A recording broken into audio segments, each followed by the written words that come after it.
I'm the virgin, and yes, no, obviously. I'm sorry. I mean, I'm not a tabloid reporter, but if you want to tell a story, I'm happy to report it. See, I'm the virgin with 2 kids. I don't know how I did it, but it's possible. Right. But I mean, you are playing in a way a bunch of different guys. You've got the telenovela character, you've got the version of him that Jane thinks about, watching him on TV all these years, and then you've got the very real guy who becomes a part of her life. Which is very heartfelt. I mean, even though we have a lot of comedic moments between Gina's character and mine, it's a very heartfelt relationship because I think he really wants a daughter, and this daughter was kept a secret to him all these years.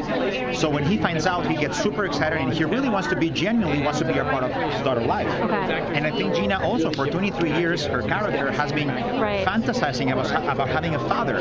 So imagine, when we meet, it's a very heartfelt scene. But also, this guy is so politically incorrect in a good way, not because he's a huge star, and he thinks that being a good father is giving away cars, and he doesn't get it how the parenthood works. Right. So I think that he and Gina will go along together in learning how to do this father-daughter relationship work.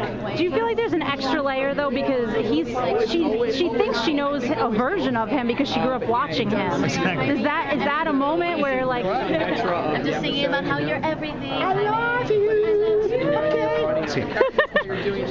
Is that an What's a extra? rock and roll moment? It was a rock and roll moment. Exactly. Oh, nice.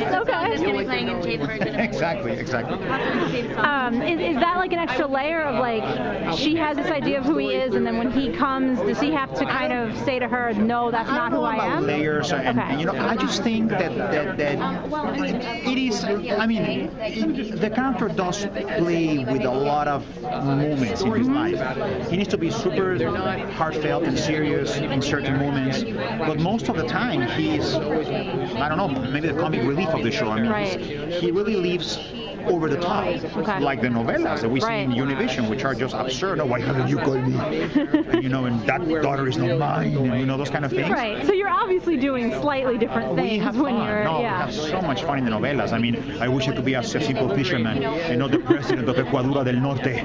And then the boat says 40 days at sea, and they have perfect makeup and perfect dress. I mean, the classic novella thing that you see in Clipos Magníficos in the soup, when they make fun of the novellas. Right. We play with that, but more subtle. But the good thing about this guy is that, Jane's family watches this novella. Right. But the guy, the novella they watch probably plays 3% of the show. Okay. He plays more being his in the life. Exactly. Her life and trying to be a good father, etc. And where does her mother fit in? I mean, are we going to see? We're probably going to end up together. I mean, we don't know yet. Well, but when he rejoins their life in episode 2, it's because of the mom. Right. Because but is he looking for a rekindling with her, or is he with someone else? He just lives in. You have to see the show because he lives in this parallel universe where he thinks that everything is perfect. Okay. And it's not. Okay. Obviously.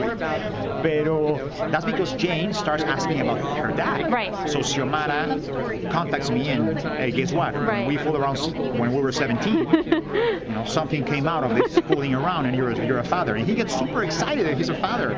So he does these things, and when Jane is trying on like wedding dresses, he's outside watching through the plants, and they're like, why is this weirdo novella actor following me and stalking me? I mean, it's a very funny. Nice.